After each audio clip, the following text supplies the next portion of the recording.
Señor, estamos a punto de abrir tu palabra con reverencia, con respeto, y te pedimos que tú nos hables al corazón, que tu Espíritu Santo traiga arrepentimiento genuino a nuestras vidas y que podamos comprender un poco más profundamente la doctrina del arrepentimiento. Te lo pedimos en el nombre de Jesús. Amén. Pueden tomar su lugar. Vamos a continuar con la cuarta conferencia de esta serie que hemos titulado La doctrina del arrepentimiento. La doctrina del arrepentimiento. La conferencia pasada nos adentramos en la Biblia para tratar de entender lo que es el falso arrepentimiento, lo que no es el arrepentimiento. Mencionamos casos como el de Ananías y Zafira, como el del faraón en Egipto, como el de Judas Iscariote, quien traicionó a Jesucristo, y quienes claramente jamás se arrepintieron de su pecado, solamente sintieron un remordimiento en el corazón. Sin embargo, esta cuarta conferencia la vamos a titular El verdadero arrepentimiento, y vamos a comenzar a hablar de lo que realmente es el arrepentimiento bíblico.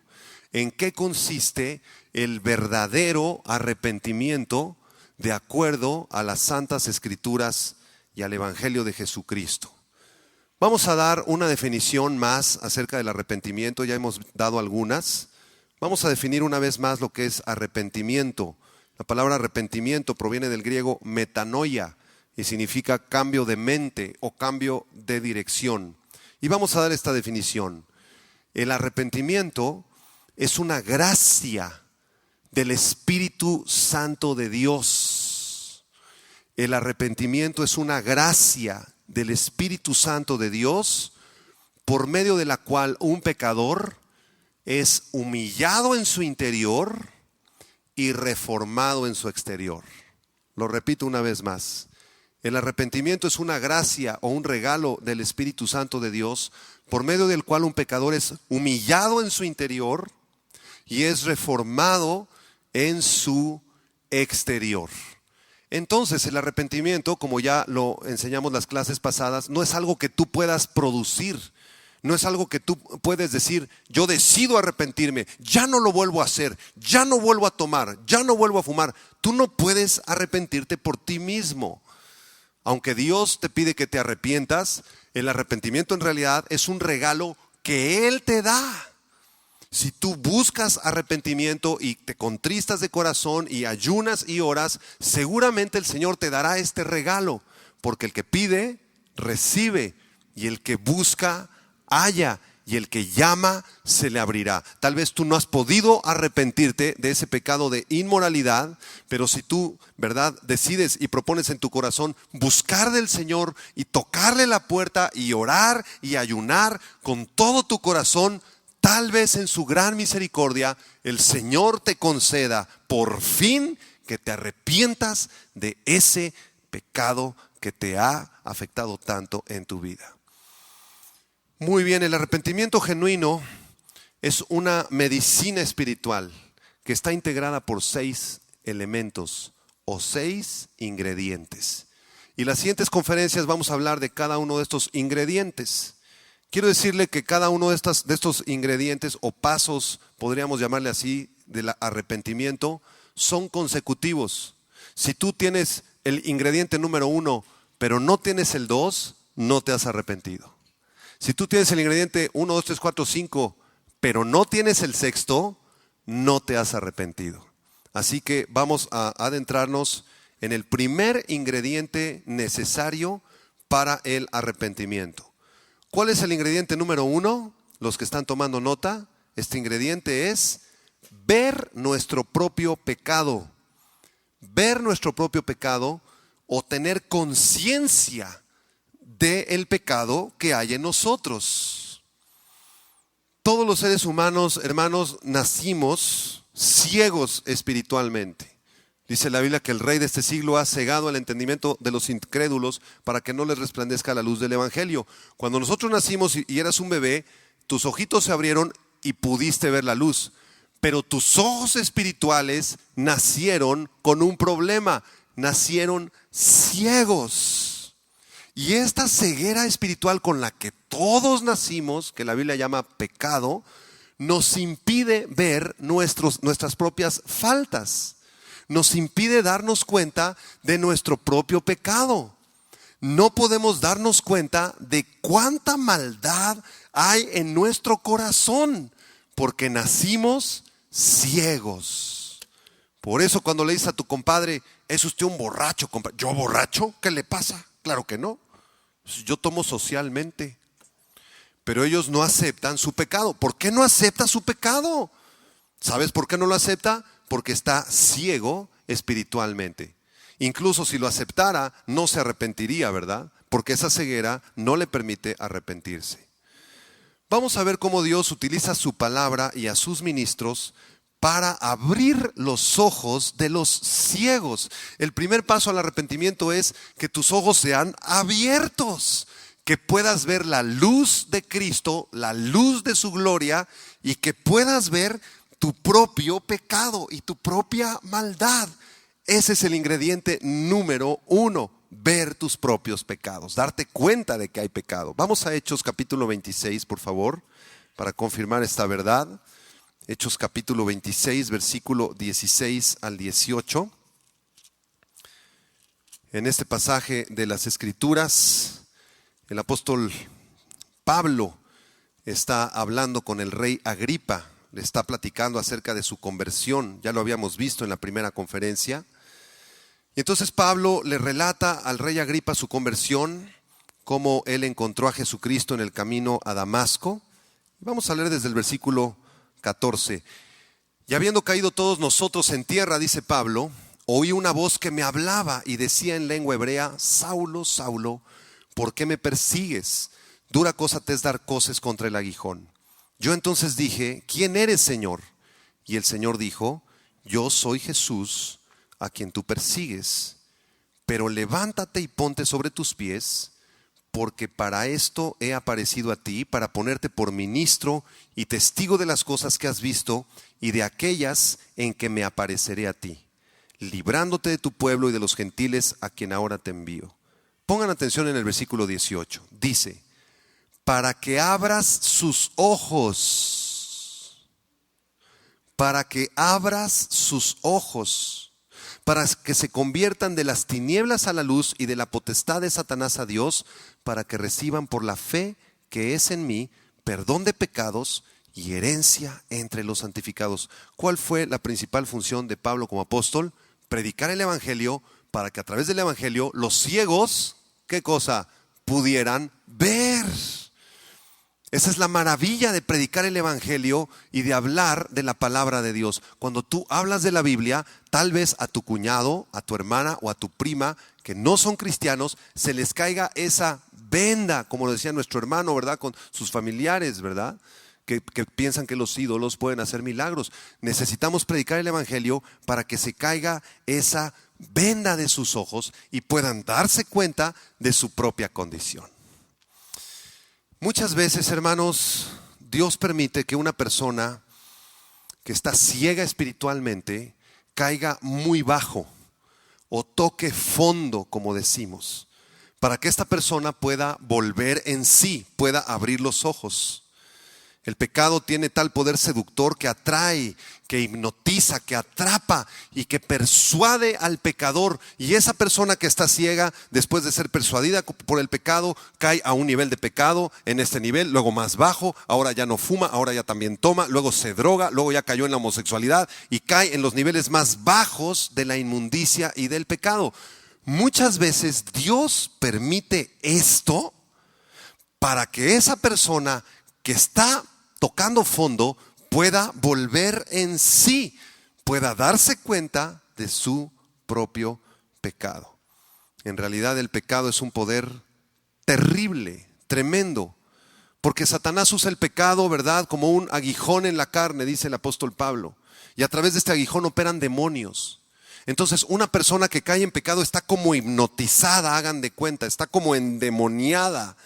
Nosotros hemos visto muchos casos así, de muchachitas o jovencitos que eran cristianos y llegaron a los 20, 22 años de edad y se enamoraron de ese muchacho incrédulo. Ya haz de cuenta que hipnotizaron a la jovencita. Hablas con ella, hija, ¿por qué ya no has venido a los estudios? No sé, pastor, no sé, pastor. Está como hipnotizada y después se va a vivir con el joven o se van 10 días a Acapulco, regresa embarazada. ¿Qué te pasó, hija? No sé, pastor, no sé. ¿Qué le está pasando a esa muchachita? Está bajo el poder del pecado.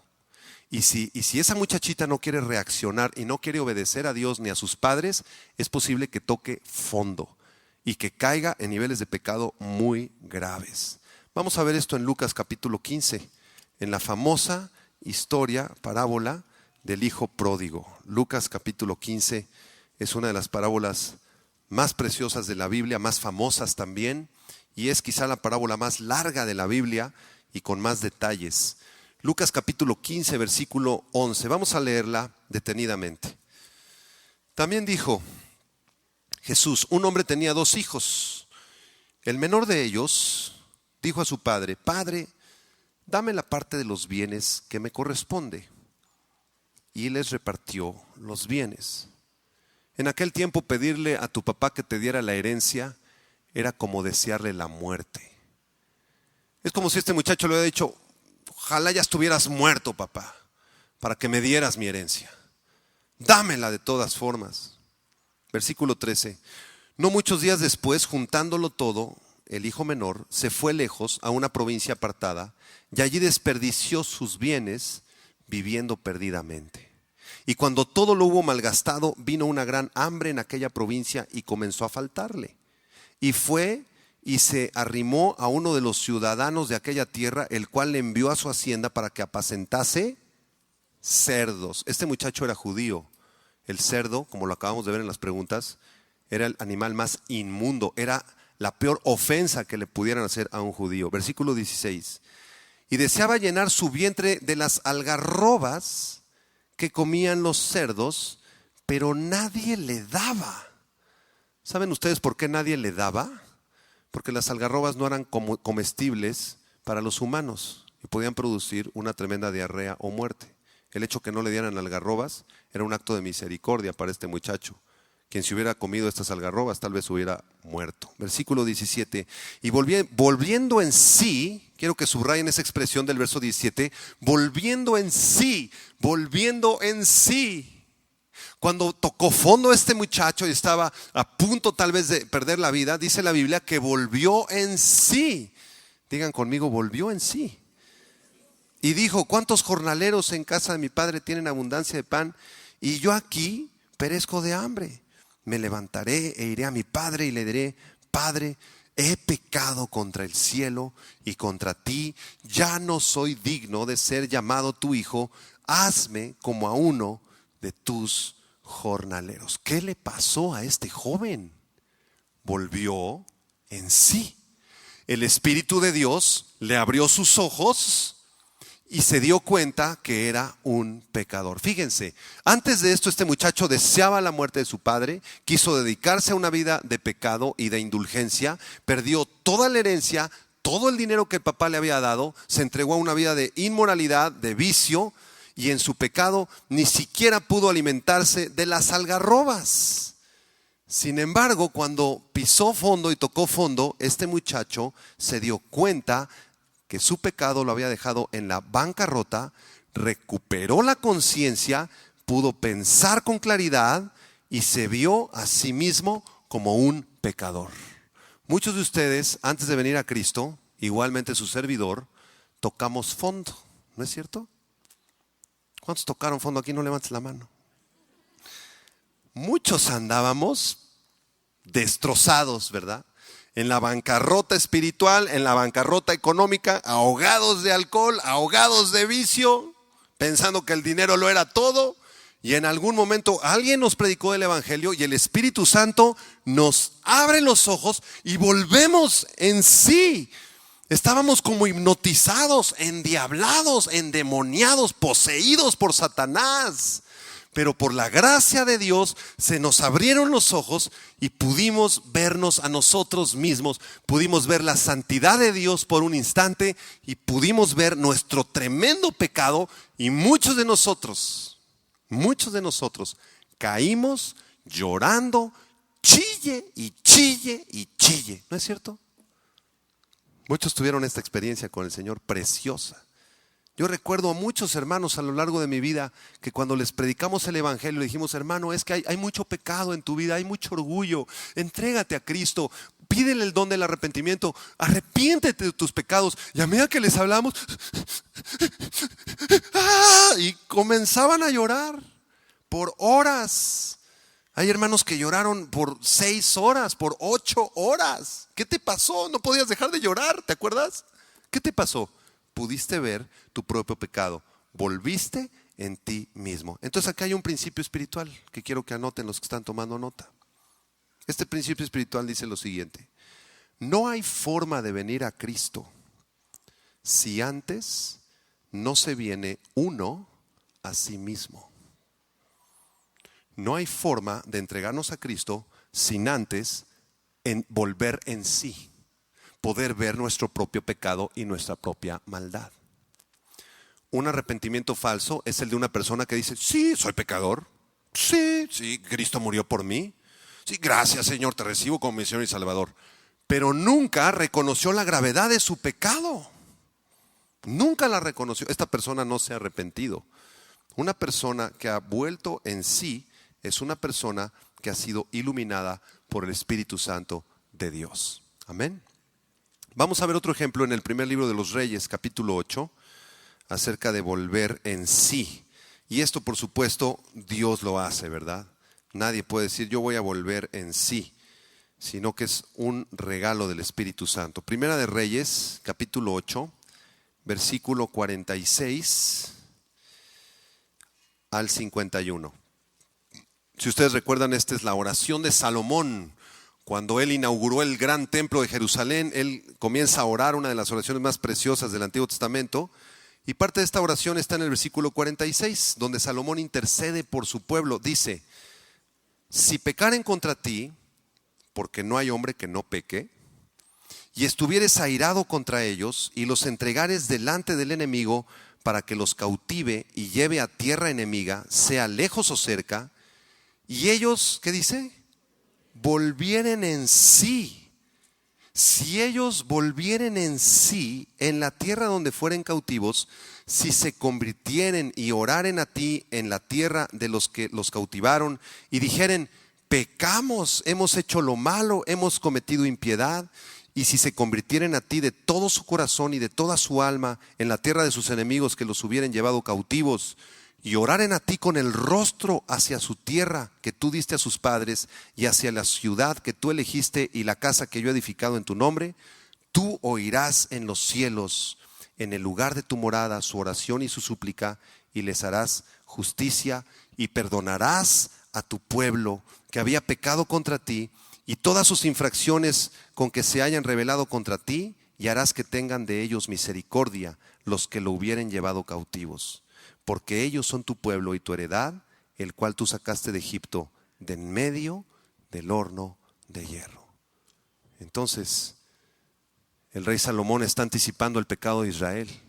Dice: Señor, cuando tu pueblo peque y sean unos idólatras, y tú los lleves a tierras de extranjeros y cometan tremendos pecados, si volvieren en sí. ¿Qué quiere decir Salomón con esto? Si tu Espíritu Santo los ilumina para que ellos puedan ver su propio pecado, y si ellos se arrepintieran y se convirtieran a ti, entonces tú los perdonarás. Entonces el Señor oiría desde los cielos y perdonaría todos sus pecados. Concluimos pues en esta sección que si no hay conciencia de pecado, no puede haber arrepentimiento de pecado, ¿verdad? Si tú no puedes ver tu propio pecado, es imposible que tú te arrepientas de tus pecados. Desafortunadamente, en nuestra sociedad postmoderna, la gran mayoría de las personas, escucha esto, la gran mayoría de las personas se niegan a reconocer que hay pecado en sus vidas. Esto es sorprendente. La gran mayoría ve el pecado de los otros, ve la paja que hay en el ojo del vecino, pero no quiere ver la viga que hay en su propio ojo, y somos especialistas en juzgar. ¿No es verdad? Esto lo vemos a cada rato en las consejerías matrimoniales, cuando viene el esposo y la esposa. Entonces le comenzamos a preguntar al esposo: ¿cómo tratas a tu esposa? Muy bien, la tengo como reina. La señora viene con ojo de cotorra, ¿verdad? Se la surte, ¿verdad? Entonces le decimos: oye, ¿no alcanzas a ver el dolor que estás produciendo en el corazón de tu esposa? ¿No alcanzas a ver que eres un orgulloso? Me dice: no, yo he sido un buen padre, un buen esposo. ¿Qué le pasa, pastor? ¿Cuál es el problema de este hermano? Pues que él no quiere reconocer su pecado porque no alcanza a ver su pecado. Y le echa la culpa a ella. Ella tiene la culpa. Porque ella es así y así y así, es una mala mujer. Y comienza entonces a culpar al otro. Escúchame bien, si tú eres de este tipo de hermanos y de personas que siempre le echas la culpa al otro, ten mucho cuidado. Porque hay mucho pecado en tu corazón. Mucho pecado. Tú quieres justificarte. Es culpa del gobierno, es culpa de los diputados, es culpa del pastor, es culpa de mi esposa, es culpa del maestro, es culpa del policía de tránsito. Yo soy Blanca Palomita. Siempre queremos justificarnos. Es lo que hizo Adán en el huerto del Edén, ¿verdad? Cuando el Señor le dijo: ¿dónde estás, Adán? ¿Qué pasó? ¿Por qué estás así, Adán? ¿Por qué pecaste? Fue la mujer que me diste, Señor. La mujer que me diste, Señor. Yo no hice nada. Así somos los seres humanos, ¿verdad? La mayoría dice: yo no soy tan malo. No está tan malo que hago. Soy un buen hombre. Soy honesto, soy honrado, trabajo. Y no alcanzan a ver cuán deformada está su alma por el pecado. Tienen un velo en sus ojos que les impide ver su propia deformidad espiritual. Si tan solo Dios te enseñara una fotografía de cómo está el estado de tu alma, muchos de nosotros nos asustaríamos. Tú ves tu cuerpo, ¿verdad? Te peinas y así, te pones tu corbatita, ¿verdad?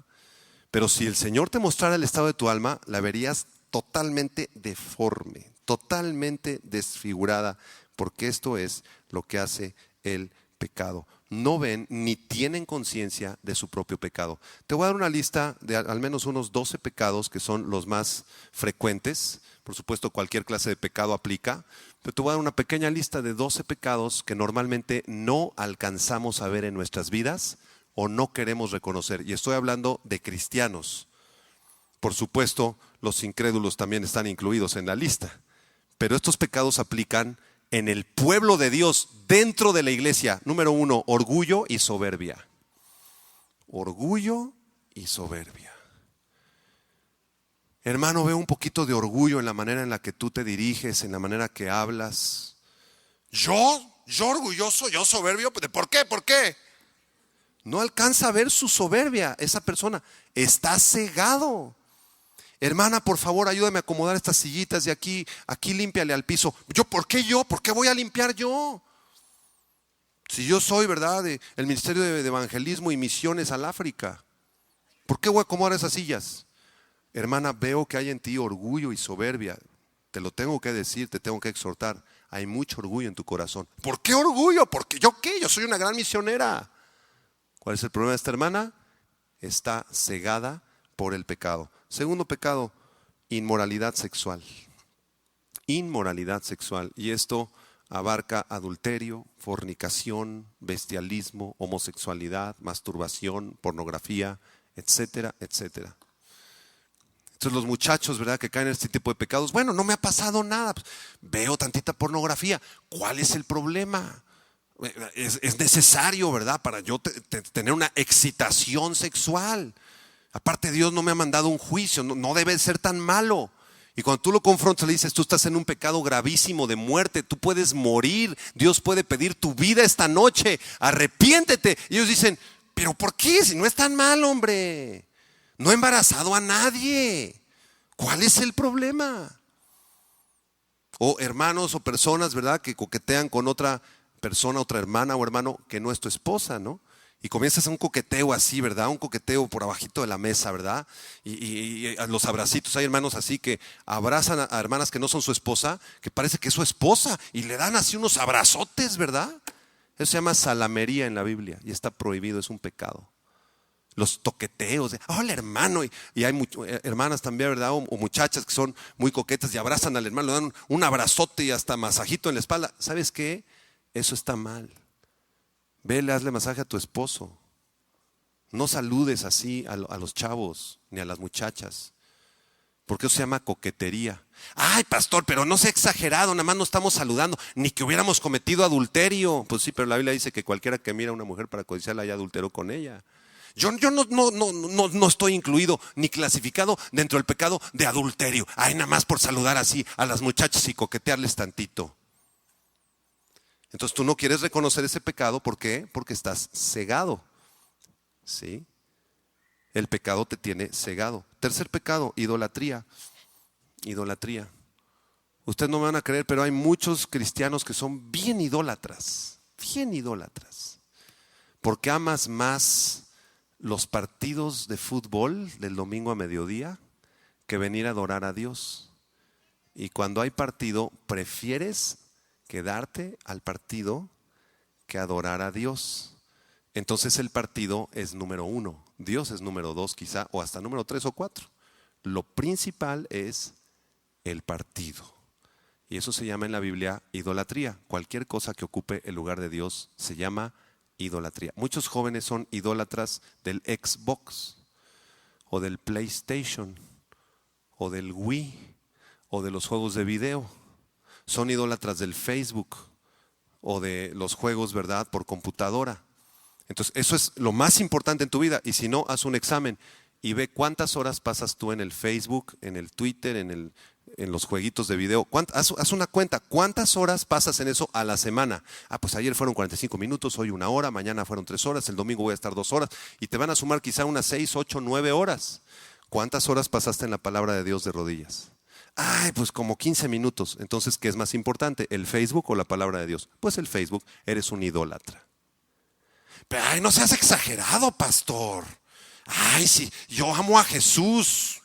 Ya nací de nuevo. No, eres un idólatra. Pastor, como que yo no estoy de acuerdo. Qué pastor tan abusivo. Qué pastor, ¿verdad? Qué doctrina tan radical. Pues sí, no quieres darte cuenta porque no te conviene, porque el pecado te tiene cegado. No quieres reconocer tu pecado, estás cegado. Un cuarto pecado es el de la hechicería. Hechicería. ¿Dentro de la iglesia? Sí, se puede dar. Por supuesto que se puede dar.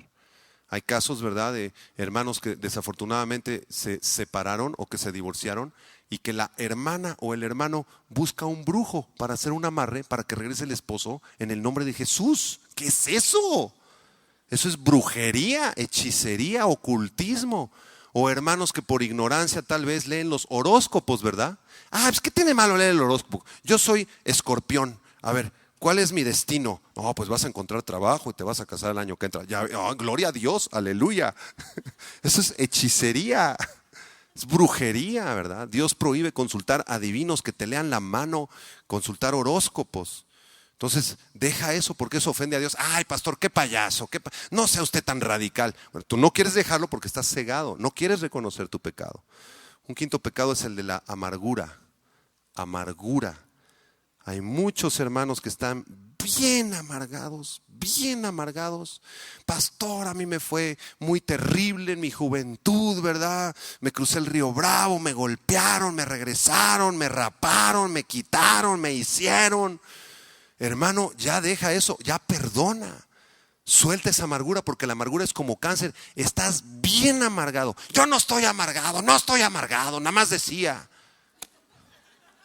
Entonces, ¿por qué el hermano no reconoce que está amargado? Porque el pecado lo tiene cegado. Tú no alcanzas a ver la gran amargura que hay en tu corazón porque no has perdonado. Un sexto pecado es el de los pleitos. Pleitos.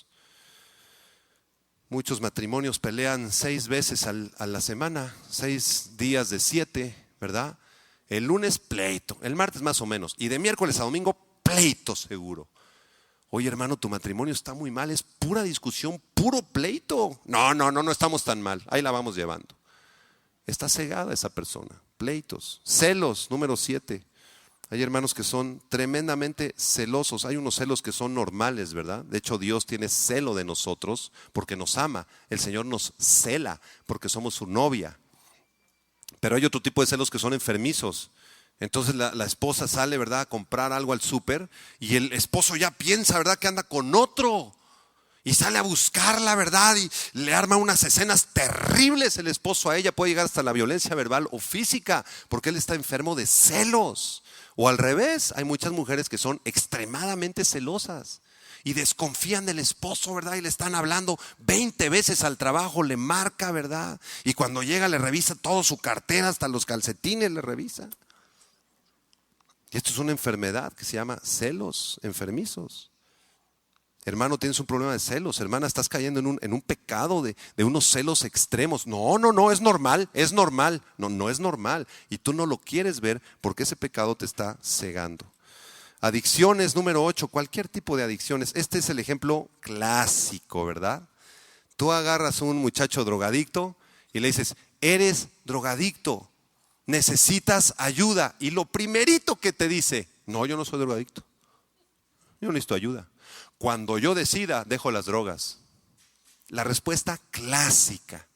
Viene un alcohólico, señor, es usted alcohólico, necesita usted ayuda, arrepiéntase. Yo no soy alcohólico, por tomarme 15 cervezas al día, ¿alcohólico? ¿Cómo cree? Yo puedo dejar de tomar cuando a mí se me dé la gana. El pecado lo tiene totalmente cegado. Otro pecado muy popular es el de la codependencia, ¿verdad? Aunque no se menciona con esta palabra en la Biblia. Pero este pecado es depender de alguien más en vez de depender de Dios. Es primo hermano del pecado de idolatría, ¿verdad? Cuando tú codependes. Y entonces, si tu hijo está bien, tú estás a todo dar. Pero si tu hijo está mal o llega enojado, tú te enojas. Si está angustiado, tú te angustias. Si está desesperado, tú te desesperas. Si viene iracundo, tú te llenas de ira. O sea, tú dependes no de Dios, sino de cómo esté tu hijo, o tu esposo, o tu tía, o tu abuelito, o con quien tú vives. Este es clásico pecado. Hay muchas mamás que codependen de los hijos, esposos que codependen de sus esposas, esposas que codependen de sus mamás y meten a la suegra. Y si la suegra está bien y contenta, entonces todo va bien en tu matrimonio. Pero si la suegra comienza a criticar a tu marido, tú también comienzas a criticarlo. Entonces tu vida no depende de Dios, tu vida depende de tu mamá que está criticando a tu esposo. Este pecado se llama codependencia, o en términos bíblicos, idolatría, ¿verdad? Oye, estás codependiendo de tu esposa, arrepiéntete. La codependencia es un pecado de idolatría, sácala de tu vida. Si tu mamá está bien, si está mal, eso no importa. Tú vas a estar bien porque Dios es tu Señor y tu Salvador, tú dependes de Él. No, yo amo a mi mamá, a mí déjeme en paz. Bueno, estás ciego totalmente de este pecado. Otro pecado clásico es el de la falta de perdón. Falta de perdón. Este pecado muchos de nosotros no lo alcanzamos a ver, hermanos. No lo alcanzamos a ver. En consejería muchísimas veces, ¿verdad?, sentamos a los papás y a los hijos o a los esposos. Entonces le decimos a la esposa, ¿ya perdonó usted a su marido, hermana? Ya lo perdoné. Hace muchos años lo perdoné a ese infeliz. En realidad lo perdonó. Pero ¿por qué dice que sí lo perdonó? ¿Por qué dice que sí? Porque está totalmente cegada. Ella piensa que sí lo ha perdonado, pero la realidad es otra muy diferente porque ella no quiere darse cuenta de su falta de perdón. Otro pecado tremendo es el pecado de las herejías y las falsas doctrinas. Herejías y falsas doctrinas. Hay millones de personas que se encuentran atrapados en la falsa religión. Y cuando tú les muestras las verdades del evangelio, lo primero que te dicen, bueno, déjame a mí creer lo que yo quiera. Respétame a mí, es mi religión, es la religión que me enseñaron mis padres, no te metas conmigo. Y no quieren que se les predique la luz del evangelio. ¿Por qué razón? Porque están totalmente cegados. Dentro del cristianismo hay muchas herejías, hermanos, muchísimas. Podríamos hacer una serie de muchas prédicas respecto a las falsas doctrinas. Hay personas que están atrapados en el evangelio de la prosperidad, que ya hemos hablado mucho de eso aquí en Vida Nueva. Y cuando tú les dices, ¿verdad?, las verdades del evangelio y les dices, mira, tu maestro, tu pastor jamás habla del arrepentimiento, nunca habla del infierno, nunca confronta el pecado, tiene la iglesia llena y predica de puro dinero, estás en una falsa doctrina, te están predicando herejías, arrepiéntete. Y en ese momento comienzan a defender a su pastor. No, mi pastor es muy lindo, mi pastor siempre nos habla de dinero, mi pastor siempre nos da dinero, el dinero, el dinero, el dinero. Y no quieren arrepentirse. ¿Por qué? Están cegados en una herejía, en una falsa doctrina. Y el último pecado que vamos a mencionar, ¿verdad?, entre muchísimos que podríamos mencionar esta noche, es el del amor al dinero. El del amor al dinero. La clásica pregunta, ¿tienes amor al dinero? ¿Amas tú al dinero? Y la mayoría de los cristianos te van a decir, no, yo amo a Dios. Yo amo a Dios, yo no amo al dinero. Porque el principio de todos los males es el amor al dinero. Hasta te citan el versículo de 1 Timoteo. Se lo saben de memoria.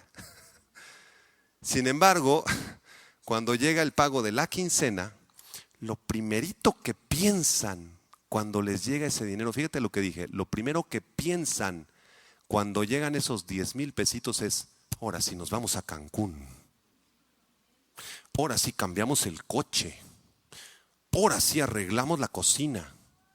¿Es pecado irse a Cancún a arreglar el coche o la cocina? No. El pecado fue que lo primero que pensaron no fue en Dios, porque aman más su dinero que a su Dios. Si amaran más a Dios, lo primero que pensarían cuando te depositan esos 10,000 pesos, Padre, gracias por estos recursos, voy a apartar mis ofrendas para la iglesia, para los pastores, para los pobres, para el granero abundante, Señor. Y tú bendíceme el resto, Señor, bendíceme el 80-90% que queda de resto, Señor. Y aquí en este sobre pongo tus ofrendas. Tú eres el primero en mi vida, Señor. ¿Quién hace eso? Casi nadie. Esa es la verdad, ¿no es cierto? Luego nos damos cuenta cuando se pide la ofrenda en la iglesia, muchos ponen una cara bien incómoda. Fíjese, muchos se levantaban en el domingo antes que acabara el servicio, antes que pasara la ofrenda. En el primer servicio pedimos la ofrenda hasta el final. Y antes que pasara la ofrenda, se paraban y vámonos. Otros llegaban tarde, ya a la predicación, nada más a la prédica, después de la ofrenda. ¿Por qué? Pues para no ofrendar. Hasta miden el tiempo. Tengo que salir a las 10:50. Llegamos a la congre 11:30. Ya pasaron la charola y nada más me echó la prédica. ¡Wow! Amor al dinero. Mucho amor al dinero. Otro síntoma del amor al dinero es que siempre estás pensando en dinero. Ese es el principal síntoma. Siempre tu conversación es dinero. ¿Cómo le voy a hacer? Y el afore, y los niños, y la colegiatura, y quién sabe qué. Hay que hacer más dinero, dinero. Entonces el dinero es tu Dios. Porque si hablaras de Cristo y pensaras en Cristo, entonces Cristo sería tu Dios. Pero cuando los confrontas le dices, hermano, hay mucho amor al dinero en tu corazón, lo primero que te dicen, ¿cómo crees? No, claro que no. ¿Cómo crees? Por supuesto que no, yo amo a Dios. ¿Cómo me acusas de amar al dinero?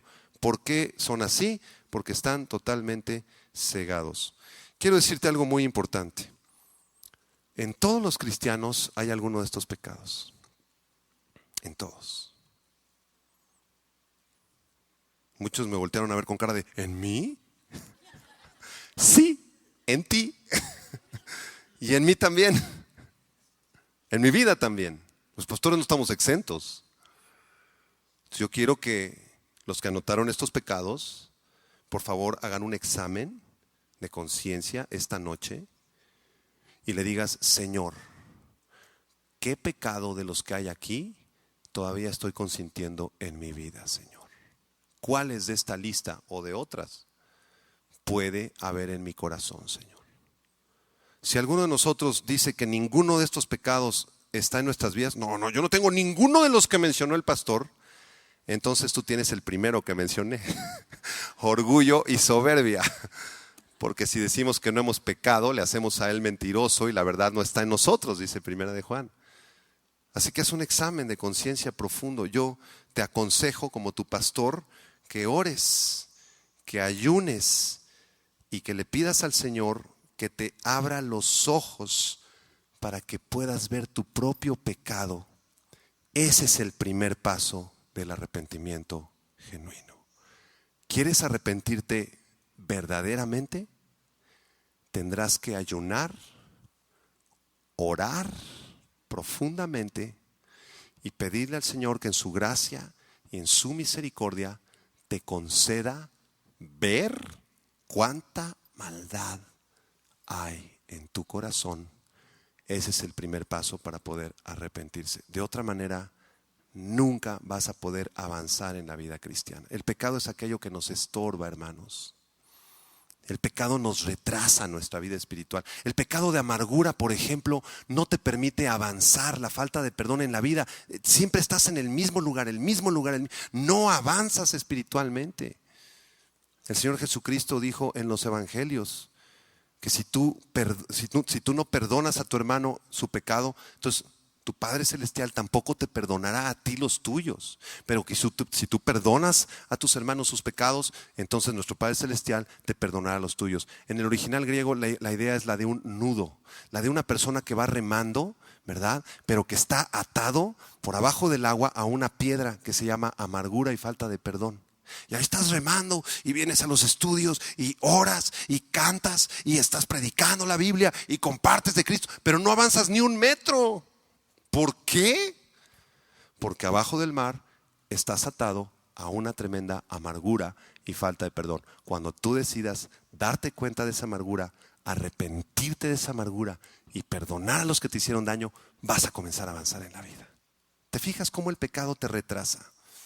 Retrasa tu crecimiento espiritual. Hay cristianos que están estancados. ¿Por qué? Porque hay un pecado de pornografía, hay un pecado de inmoralidad, están coqueteando con otra chava, un pecado de amargura, de pleitos, de celos, de adicciones, son codependientes, herejías, falta de perdón, aman más el dinero, aman más a la novia. Nunca pueden avanzar, están estancados en su vida espiritual. Por eso esta serie es tan importante, poder aprender qué significa el arrepentimiento genuino y poder cumplir este primer paso. Y te aconsejo y reitero mi consejo para ti. ¿Quieres entrar a un arrepentimiento genuino? Vas a tener que orar y ayunar. Es que no alcanzo a ver mi idolatría, yo no soy un idólatra. Bueno, métete con el Señor, que Él te revele el pecado de idolatría que hay en tu corazón.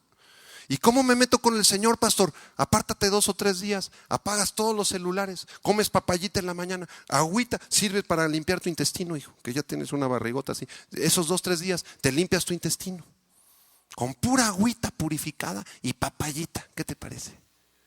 Y comienzas a orar, Padre, comienzo a leer salmos, comienzo a orar. Señor, muéstrame mi corazón, muéstrame qué tan desfigurado estoy, Señor. Quiero ver cuál es el problema, Señor. ¿Por qué mi matrimonio no avanza? ¿Por qué mis hijos no avanzan? ¿Por qué yo no avanzo, Señor? Déjame ver mi problema, Señor. Y el Señor en su misericordia te lo va a revelar.